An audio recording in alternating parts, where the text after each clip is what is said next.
Hello and welcome to The Essential Reads. My name is Isaac, and my goal is to bring to you a bunch of classic audiobooks in an easy and accessible way. We are continuing with The Sign of the Four by Sir Arthur Conan Doyle, the second Sherlock Holmes novel. This is Chapter 6. Sherlock Holmes gives a demonstration. Now, Watson, said Holmes, rubbing his hands, we have half an hour to ourselves. Let us make good use of it. My case is, as I have told you, almost complete. But we must not err on the side of overconfidence. Simple as the case seems now, there may be something deeper underlying it. Simple! I ejaculated. Surely, said he, with something of the air of a clinical professor expounding to his class. Just sit in the corner there, that your footprints may not complicate matters. Now to work. In the first place, how did these folks come, and how did they go? The door has not been opened since last night. What of the window? He carried his lamp across to it, muttering his observations aloud the while, but addressing them to himself rather than to me. Window is snibbed on the inner side. Framework is solid. No hinges at the side. Let us open it. No water pipe near. Roof quite out of reach. Yet a man has mounted by the window. It rained a little last night. Here is the print of a foot in the mould upon the sill. And here is a circular muddy mark. And here again on the floor. And here again by the table. See here, Watson. This is really a very pretty demonstration. I looked at the round, well-defined muddy discs. That is not a footmark, said I. It is something much more valuable to us.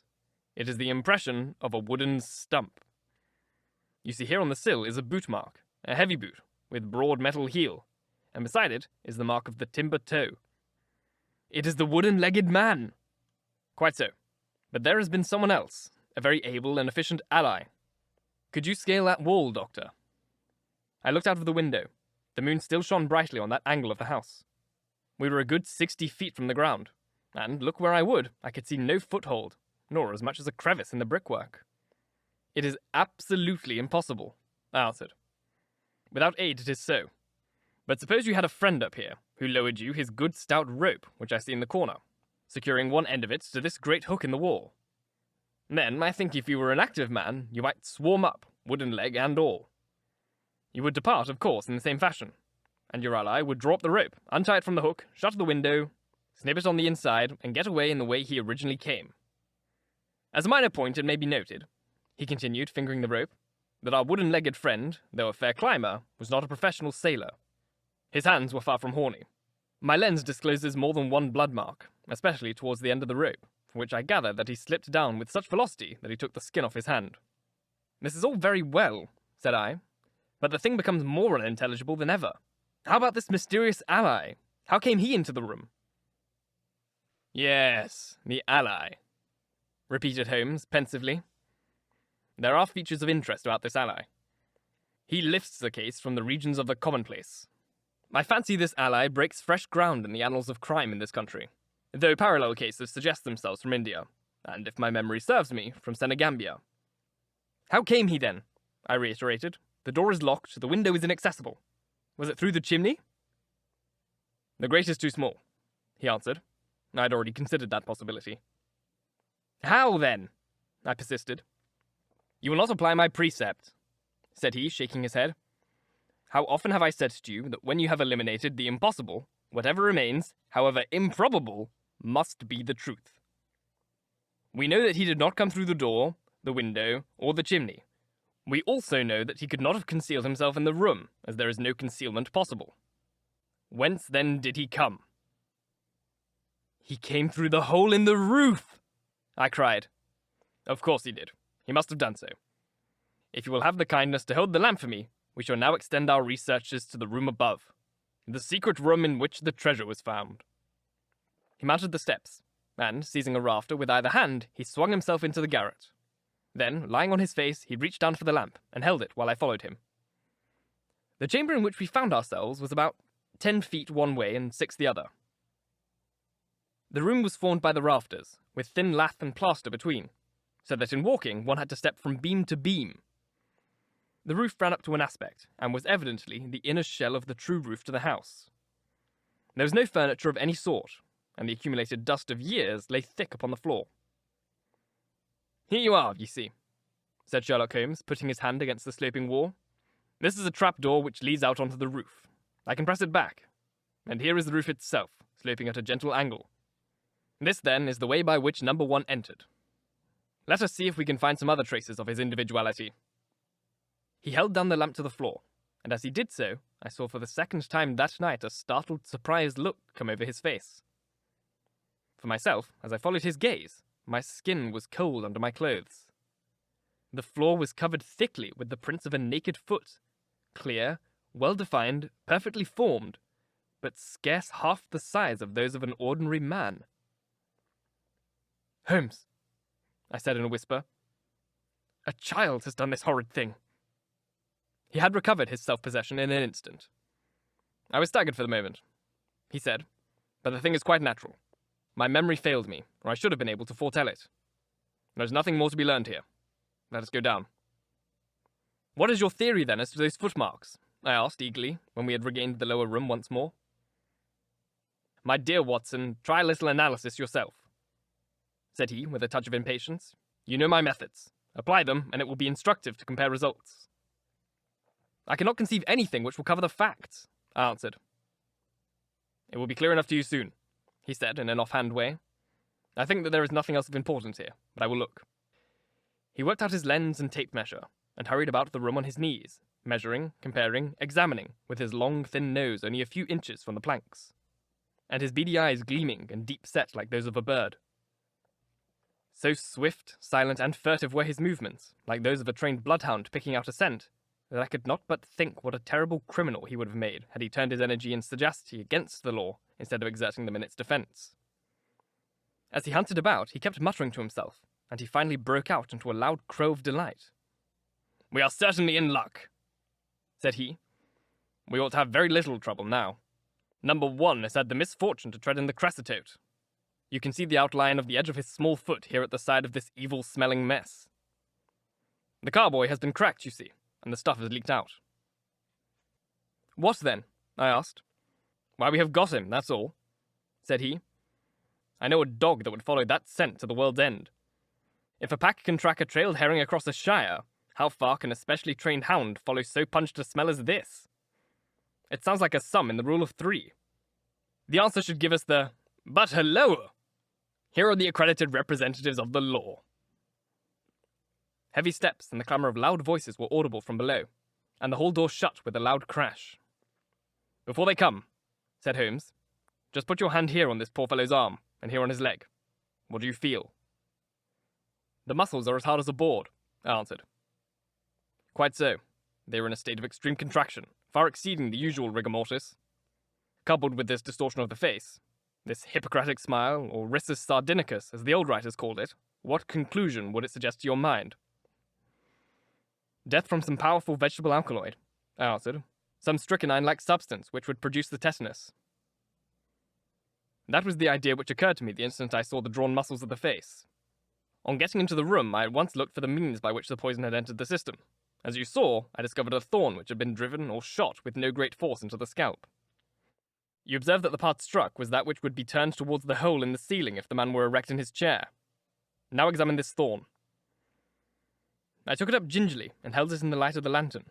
It was long, sharp, and black, with a glazed look near the point, as though some gummy substance had dried upon it. The blunt end had been trimmed and rounded off with a knife. "Is that an English thorn?" he asked. "No, it is certainly not. With all these data, you should be able to draw some just inference. But here are the regulars, so the auxiliary forces may beat a retreat." As he spoke, the steps which had been coming nearer sounded loudly in the passage, and a very stout, portly man in a grey suit strode heavily into the room. He was red-faced, burly, and plethoric, with a pair of very small, twinkling eyes, which looked keenly out from between swollen and puffy pouches. He was closely followed by an inspector in uniform, and by the still palpitating Thaddeus Sholto. "Here is a business," he cried in a muffled, husky voice. "Here is a pretty business. But who are all these? Why does the house seem to be as full as a rabbit warren?" "I think you must recollect me, Mr. Athelney Jones," said Holmes quietly. "Why, of course I do," he wheezed. "It's Sherlock Holmes, the theorist. Remember you? I'll never forget how you lectured us all on causes and inferences and effects in the Bishopsgate jewel case. It's true that you set us on the right track, but you'll own now it was more by good luck than good guidance." It was a piece of simple reasoning. Oh, come now, come. Never be ashamed to own up. But what is all this? Bad business. Bad business. Stern facts here. No room for theories. How lucky that I happened to be out at Norwood over another case. I was at the station when the message arrived. Oh, this is hardly a case for me to theorize over, said Holmes dryly. No, no. Still, we can't deny that you hit the nail on the head sometimes. Dear me. Door locked, I understand. Jewel's worth $500,000 missing. How was the window? Fastened, but there are steps on the sill. Well, well. If it was fastened on the steps, could have nothing to do with the matter. That's common sense. Man might have died in a fit, but then the jewels are missing. Ah! I have a theory. These flashes come upon me sometimes. Just step outside, Sergeant, and you, Mr. Sholto. Your friend can remain. What do you think of this, Holmes? Sholto was, by his own confession, with his brother last night. The brother died in a fit, on which Sholto walked off with the treasure. How's that? On which the dead man very considerably got up and locked the door on the inside. There's a flaw there. Let us apply common sense to the matter. This Thaddeus Sholto was with his brother. There was a quarrel, so much we know. The brother is dead and the jewels are gone. So much also we know. No one saw the brother from the time Thaddeus left him. His bed has not been slept in. Thaddeus is evidently in a most disturbed state of mind. His appearance is, well, not attractive. You see that I am weaving my web around Thaddeus. The net begins to close upon him. You are not quite in possession of the facts yet, said Holmes. This splinter of wood, which I have every reason to believe to be poisoned, was in the man's scalp, where you still see the mark. This card, inscribed as you see, was on the table, and beside it lay this rather curious stone-headed instrument. How does that all fit into your theory? Confirms it in every respect, said the fat detective pompously. House is full of Indian curiosities. Thaddeus brought this up, and if this splinter be poisonous, Thaddeus may as well have made murderous use of it as any other man. The card is some hocus-pocus. They're blind as like as not. The only question is, how did he depart? Ah, of course. There is a hole in the roof. With great activity, considering his bulk, he sprang up the steps and squeezed through into the garret, and immediately afterwards we heard his exulting voice proclaiming that he had found the trapdoor. He can find something, remarked Holmes, shrugging his shoulders. He has occasional glimmerings of reason. Il n'y a pas de sots si incommode que ceux qui l'ont de l'esprit. You see, said Anthony Jones, reappearing down the steps again, facts are better than theories after all. My view of the case is confirmed. There was a trapdoor communicating with the roof, and it was partially open. It was I who opened it. Oh, indeed, you did notice it then. He seemed a little crestfallen at the discovery. Well, whoever noticed it, it shows how our gentleman got away. Inspector? Yes, sir? From the passage. Ask Mr. Sholto to step this way. Mr. Sholto, it is my duty to inform you that anything which you may say will be used against you. I arrest you in the Queen's name as being concerned in the death of your brother. There now, didn't I tell you? Cried the poor little man, throwing out his hands and looking from one to the other of us. Don't trouble yourself about it, Mr. Sholto, said Holmes. I think that I can engage to clear you of the charge. Don't promise too much, Mr. Theorist. Don't promise too much, snapped the detective. You may find it a harder matter than you think. Not only will I clear him, Mr. Jones, but I will make you a free present of the name and description of one of those two people who were in this room last night. His name, I have every reason to believe, is Jonathan Small. He is a poorly educated man, small, active, with his right leg off, and wearing a wooden stump which is worn away upon the inner side. His left boot has a coarse, square-toed sole, with an iron band round the heel. He is a middle-aged man, much sunburned, and has been a convict. These few indications may be of some assistance to you, coupled with the fact that there is a good deal of skin missing from the palm of his hand. The other man... Ah, the other man! Asked Anthony Jones in a sneering voice, but impressed nonetheless, as I could clearly see by the precision of the other's manner.